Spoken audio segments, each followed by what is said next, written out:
Había una interpretación estándar de Hegel, pero más o menos estándar, que está en la escuela de Moscú, está en la escuela de Freiburg, está en la escuela de París, está en la escuela de Frankfurt y, para molestarlo a usted, está en la escuela de Centroamérica, la escuela de México y la escuela de Mendoza, que son las famosas escuelas interpretativas de Hegel.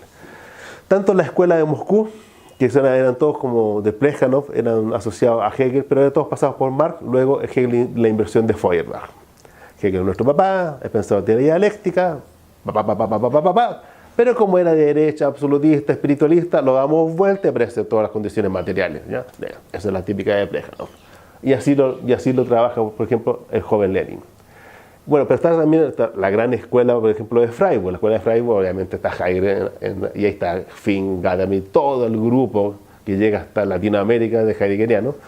Y la escuela de Freiburg, que es lo que hace con Heidegger a la cabeza, él era un Hegel como la bestia negra del sistema totalitario, que serían las redes lógicas que atravesarían el mundo capitalista y el mundo totalitario soviético. Heidegger era un tipo facho de derecha, entonces interpreta siempre a Hegel así, y él estaría siempre luchando con lo existencial, con lo das Einzige, lo único, y ahí estaría Kierkegaard, Dilthey y todo el trabajo de Hegel. Entonces Hegel aparece como pensador totalitario, en sentido, ese gran pensador alemán, pero que atraviesa el psicoanálisis, atraviesa Marx, atraviesa el capitalismo, desde Friedman a Marx. Entonces Hegel ahí, y toda la tendencia fenomenológica siempre tiene eso. Saben que Hegel es una bestia gigantesca, pero de cierta forma nuestro enemigo.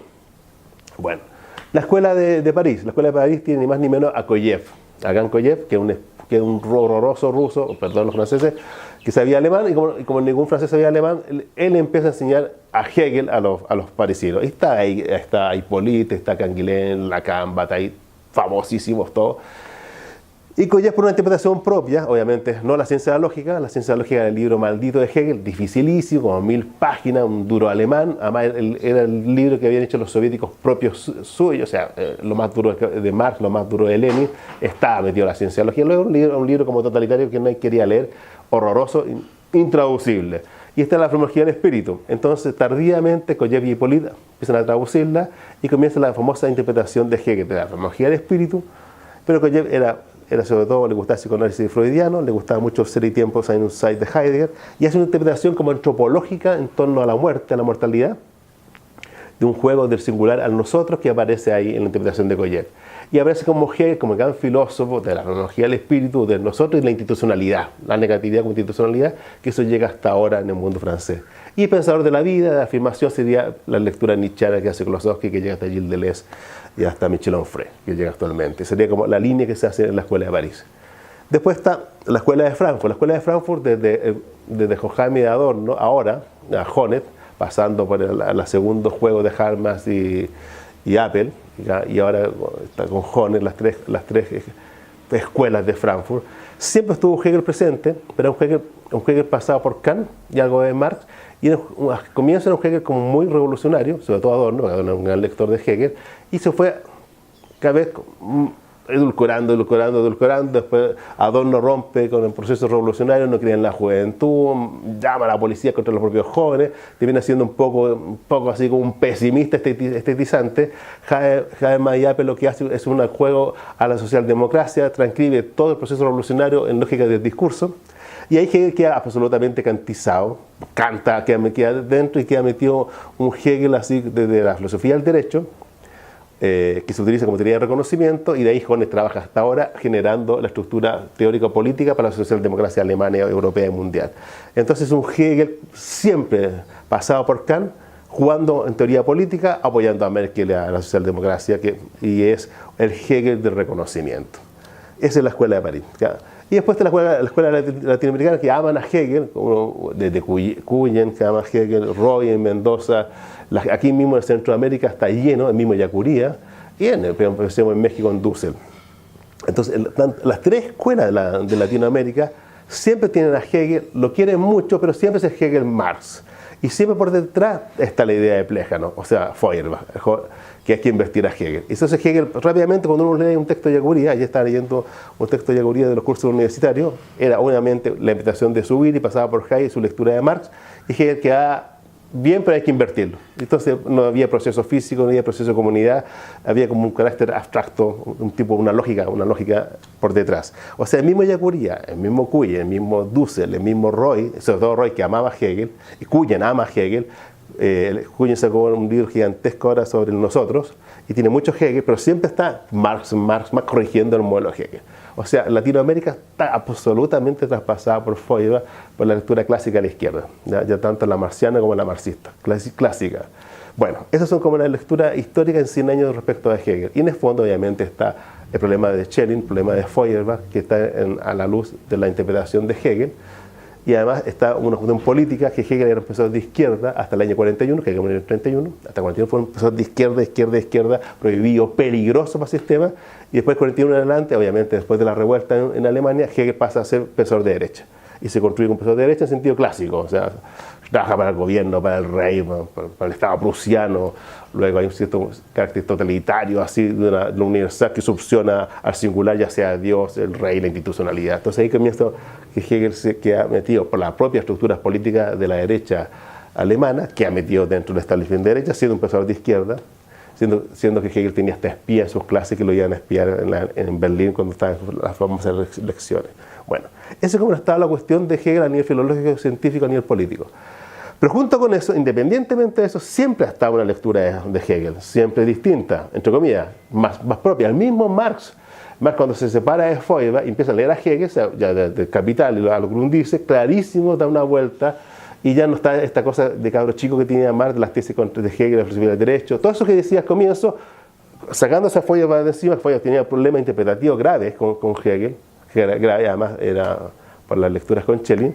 Cuando ya de inmediato Marx empieza a leerlo, ni más ni menos, en La ciencia de la lógica, que era el libro difícil, incluso Marx, si usted lo lee entre líneas, en la segunda edición del Capital, deja clarísimo en la segunda edición, dice así, como al final del prólogo, dice, tanto que molestan a Hegel, dice como antiguamente se molestaba a Spinoza, dice así, se molesta tanto a Hegel, dice, no puedo, ya no puedo seguir con esto, y me declaro discípulo del pensador alemán, dice así.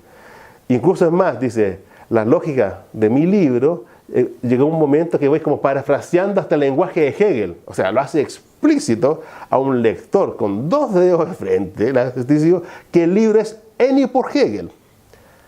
Antes comienza no lo hacía porque hablar de Hegel era como raro, ¿no? Entonces ahora ahí lo hace explícito porque ya no, obviamente, no resiste análisis. Y cuando uno lee a Hegel, lo que hace, entonces Hegel le permite a Marx, ni más ni menos, cuando entiende lo lógico, entiende el Capital. Entonces, piensen que hubo cientos y cientos de años, en general, y muchos años a finales del siglo XVIII y XIX, en siglo XVIII, finales del XIX, que no se había visto el Capital. Entonces, cuando Hegel le entrega la herramienta de lo lógico es como una herramienta, no es algo. Marx se la coloca, así voy a hablar como, yo sé, me gusta el cine, como el anillo de Saurón. El anillo lógico es como el anillo de Saurón. Y cuando me coloco el anillo lógico, así, y Marx es como este enano ridículo, como el Hobbit, lo coloca, y ¿saben qué ve? Ve Capital. Ve el capital, ve el valor de uso, valor de cambio, ve el dinero, cadena de producción, cadena de distribución, todo lo que ve, y por eso lo saca el anillo, y se pone a escribir todo como loco. Entonces Marx no puede hacer una revolución, simplemente al ponerse el anillo, visibiliza todo lo que es el capital, porque las lógicas de Hegel le permiten ver el capital. Y por eso ese libro es una obra maestra, pero que está armado de la lógica de Hegel. Por eso mismo Marx lo hace explícito. Bueno, entonces Marx ya tiene completamente a Hegel dentro de sí, y lo utiliza para su trabajo en torno a la lógica del capital. Y eso se sabe, Marx lo sabe clarísimo, y todo buen discípulo de Marx sabe la implicación de lo lógico en Marx. Todo mal discípulo de Marx, marxianos o marxistas, nada, porque no han leído ni a Hegel. Y tiene el San Benito de la inversión de Hegel. Eso lamentablemente, en Latinoamérica, pasa a cada rato. Pero también en Francia, y también en el mismo Frankfurt. Bueno, Lenin, el otro gigante. Entonces, Marx es un gigante. Lenin, que es un gigante, sobre todo político revolucionario, para mí, pues es políticamente incorrecto, pero para mí le tengo cariño a Lenin. Pasaron cosas horribles con él, pero le tengo cariño. Entonces, ¿qué pasa con Lenin? Lenin arman todo, la Segunda Internacional, la arman, todo un trabajo con el obrero, falta una teoría psicoanalítica a Lenin, Y cuando viene la Primera Guerra Mundial, se da cuenta Lenin que todo el obrero en el fondo era un burgués. Voy a actualizar a Lenin. Todo el proceso psicoanalítico había fracasado absolutamente. Entonces, era raro, o sea, todo lo que habían hecho, ¿y qué hace el obrero? Se enrola feliz de la vida, hace una guerra burguesa, porque la Primera Guerra Mundial, y casi todas las guerras son guerras burguesas, desde los ingleses en adelante son guerras burguesas. Y era absolutamente una guerra por el capital. Había que tener dos dedos de frente para verlo, guerra por el capital. Los imperios están ahí por la guerra por el capital. Entonces Lenin dice, ¿qué hemos hecho? Ese tremendo fracaso. O sea, ningún obrero se reconocía como obrero, en el fondo eran burgueses y estaban luchando por el capital, ¿no? Entonces de ahí Lenin fracasa absolutamente, se va todo a la mierda, se hunden completamente, y Lenin sabiamente en Suiza, con su lectura en alemán, en vez de suicidarse, lo que había suicidarse, porque había fracasado todo lo que ellos creían, o emborracharse, o irse de puta, perderse absolutamente en el delirio. Psicológicamente Lenin se nota que es un neurótico obseso, como buen neurótico obseso se levanta a sí mismo como el gran Munchausen. ¿Qué es un neurótico obseso? Todas las categorías que había enseñado en la escuela de Moscú, de Plejano, en su lectura de Hegel, parece que no eran del todo. ¿Cómo se estaba leyendo a Marx? A gran Marx, parece que esa lectura que él tenía, que tenían todos, para levantar procesos revolucionarios, para que la gente se tendiera como obrero y comenzara a echarse un motor dialéctico del movimiento, habían fracasado. Entonces, lo que hace Lenin de forma intuitiva, volvamos al origen, y el origen era Hegel. ¿Y qué es lo que era Hegel? La ciencia de la lógica, la Wissenschaft der Logik, ese libro de las 1000 páginas de los 3 tomos. Entonces mira, la intuición es genial, volvamos al origen. Y cuando Lenin hace una locura, que solamente lo hace un neurótico obseso, desde septiembre del 14 a diciembre del 14, en 3 meses lee la ciencia de la lógica. Línea en línea. Una locura, es un libro que hay gente que no ha leído nunca en su vida, porque es dificilísimo el libro. ¿Y qué hace Lenin ahí? No hace un libro, va leyendo el libro, está editado en el tomo 50 y algo de las ediciones de Lenin, que está por acá también, que la cuestión es filosófica. Y lo que hace acá como derridiano, va leyendo el texto de Hegel y le va como sobreviviendo, oh, bien, no me gusta, sí, genial, así, le va poniendo texto. Nota y lo va, comentario. Lo subraya, le pone comentarios, le pone epítetos, exclamaciones, una nota. Entonces, y eso es, entonces, ¿qué es lo que es el famoso los cuadernos filosóficos? Es la sobrecodificación de los comentarios, exergos, juegos, anacolutos de Lenin leyendo la ciencia de la lógica de Hegel. Y cuando uno va a ese texto, que es una maravilla, son 200 y tantas páginas, ni más ni menos, el libro tiene 1000 páginas de Hegel, tiene 200 y tantas páginas el texto de Lenin, es una maravilla, es el mejor comentario de la ciencia de la lógica que he leído. No era un filósofo técnico alemán que escribe los Hegel-Studien, no, pero tiene una lectura que va línea a línea en los 3 tomos y va levantando todo el proceso material de las categorías hegelianas.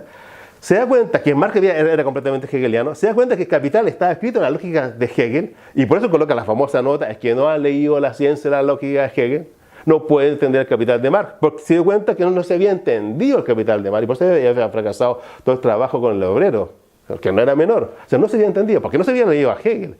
Y está lleno y ahí termina diciendo que Hegel es el más materialista de todo, que Hegel está en el proceso revolucionario. Ahí está el trabajo sobre la lógica de la esencia, que la lógica de la esencia es la lógica del movimiento, la lógica del movimiento es la reflexión, donde el obrero se agacha, se reflexiona y se levanta como un todo y puede quitarle el poder, ni más ni menos al zar, que parecía imposible. O sea, entonces, cuando termina el texto, Lenin formalmente tiene de nuevo las categorías, pero no quiere escribir un libro, no, este libro lo había escrito Marx, que había fracasado absolutamente. Lo que hace es la revolución. Ya está, Hegel había hecho todo el proceso del movimiento, lo había puesto desde adentro.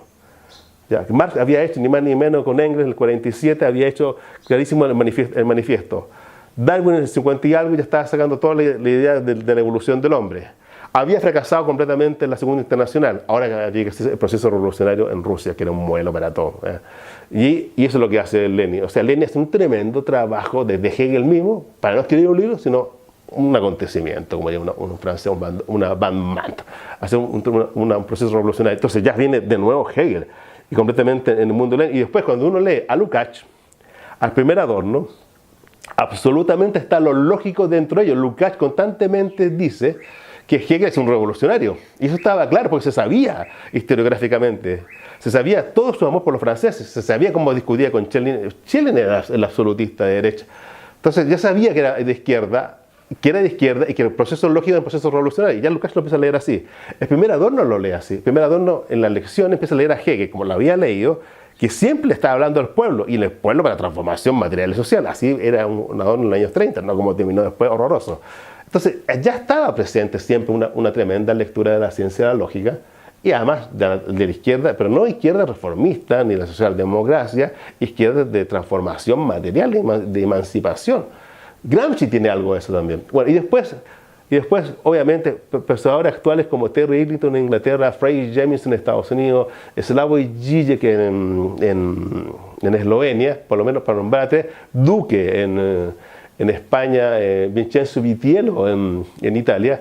Todos estos pensadores, por distintas tendencias, uno más radical y uno más suave, todos son lectores directos de la ciencia lógica. Klaus Friedrich en Alemania, son todos directos, leen la ciencia lógica sin ningún problema, o la traducen, la leen, la comentan, y todos empiezan a darse cuenta que, oye, por favor, la lectura de la inversión era ridícula, porque Hegel tenía todo eso incorporado dentro, y era un motor, el pensamiento de Hegel es un motor de transformación dinámica.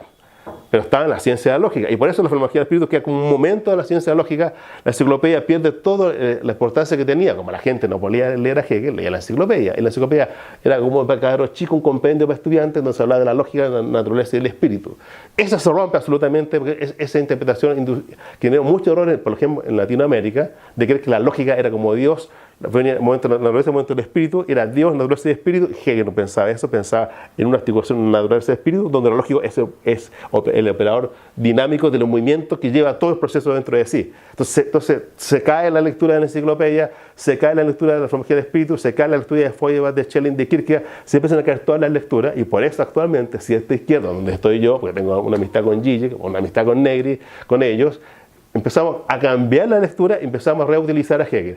Si Hegel había hecho en el siglo 1812, 13, 16, la ciencia de la lógica con la actualización del 31, se había hecho la ciencia lógica en el siglo XIX, que le permitió a Marx y a Lenin, ni más ni menos, visibilizar el capital y generar una revolución.